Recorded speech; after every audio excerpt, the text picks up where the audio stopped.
Assalamualaikum warahmatullahi wabarakatuh. Selamat pagi anak-anak. Berjumpa kembali dalam mata pelajaran biologi peminatan. Hari ini kita akan membahas materi sel jilid 2 ya. Silahkan kalian simak pembelajaran berikut ini. Pembahasan materi kita kali ini membahas tentang bagian-bagian sel. Sebagaimana sudah Bapak jelaskan minggu yang lalu, bahwa bagian-bagian sel terdiri dari membran plasma, sitoplasma, nukleus, dan organel atau bagian sel. Bagian sel yang pertama adalah membran plasma. Fungsinya pelindung bagi sel agar isi sel tidak keluar. Pengatur pertukaran zat yang keluar masuk ke dalam sel, sekaligus melakukan seleksi terhadap zat yang boleh keluar dan masuk dari dalam ataupun luar sel. Bersifat selektif permeabel, artinya hanya bisa dilewati oleh zat-zat tertentu saja. Di samping itu, membran plasma tersusun atas karbohidrat, protein, dan lemak. Nah, kurang lebih gambarnya seperti ini ya anak-anak, gambar membran plasma.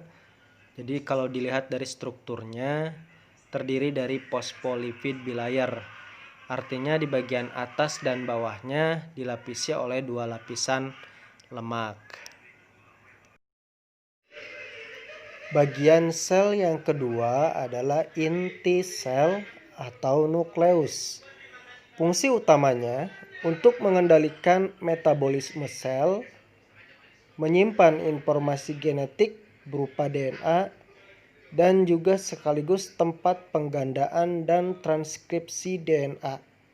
Jadi, nukleus atau inti sel ini diibaratkan sebagai otaknya, otak dari organel-organel sel yang ada, karena fungsinya untuk mengendalikan, mengatur segala aktivitas kegiatan di dalam sel. Bagian sel yang ketiga yaitu sitoplasma atau disebut juga dengan cairan sel. Disebut juga dengan sitosol karena mirip dengan jelly atau koloid. Fungsi utama dari sitoplasma sebagai tempat berlangsungnya metabolisme atau reaksi-reaksi kimia di dalam sel. Nah, sitoplasma ini di dalamnya terdapat berbagai organel sel. Kurang lebih hampir 90% isi sel adalah sitoplasma atau cairan sel itu sendiri. Nah, bagian sel yang keempat adalah organel atau bagian-bagian sel. Nah, untuk lebih lengkapnya, kita simak penjelasan berikut ini ya. Silakan kalian simak baik-baik.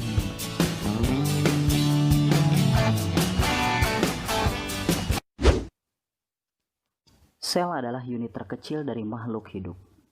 Berdasarkan jumlahnya, sel dibedakan menjadi uniseluler yang terdiri dari satu sel dan juga multiseluler yang terdiri dari banyak sel. Berdasarkan keberadaan membran inti, sel dibedakan menjadi dua. Yang pertama ada prokaryotik, yaitu sel yang tidak memiliki membran inti. Ini biasanya ditemukan pada golongan Monera, yaitu bakteri, dan juga protozoa. Sedangkan yang kedua ada eukaryotik, artinya sel yang memiliki membran inti. Biasanya ini ditemukan pada golongan fungi, plantae, dan juga animalia. Ada organel khusus yang hanya ditemukan pada hewan, tetapi tidak ditemukan pada sel tumbuhan. Terdiri dari lisosom dan sentriol. Sedangkan organel yang khusus hanya ditemukan pada sel tumbuhan, tetapi tidak ditemukan pada sel hewan, yaitu dinding sel, plastida, dan vakuola. Pada sel hewan, organel yang pertama yaitu nukleus. Nukleus berfungsi untuk mengatur seluruh kegiatan sel. Selain itu, nukleus juga berperan untuk membawa sifat. Mitokondria. Mitokondria berfungsi untuk respirasi seluler yang bertujuan untuk menghasilkan energi. Selanjutnya ada badan Golgi yang berfungsi dalam proses sekresi dan juga ekskresi zat.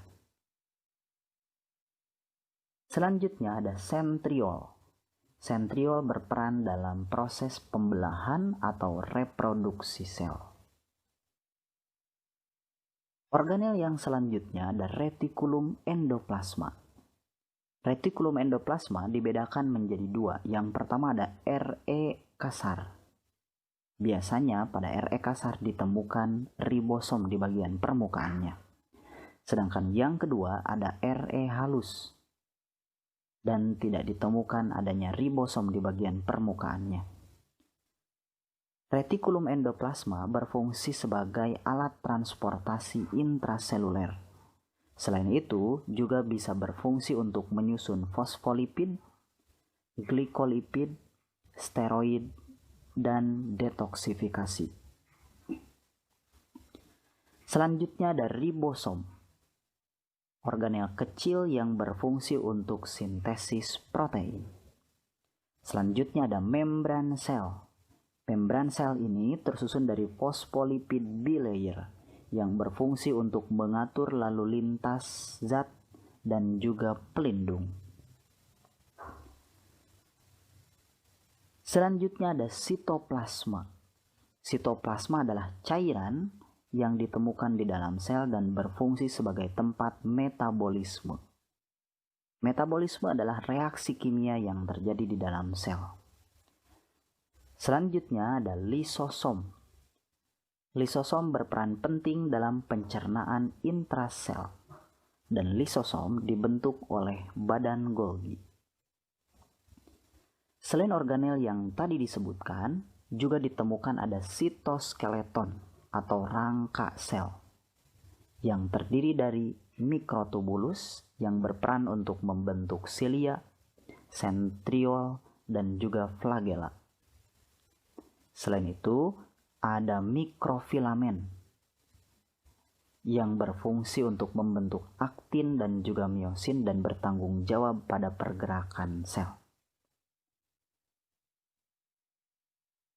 Selain sitoskeleton, juga ditemukan adanya peroksisom.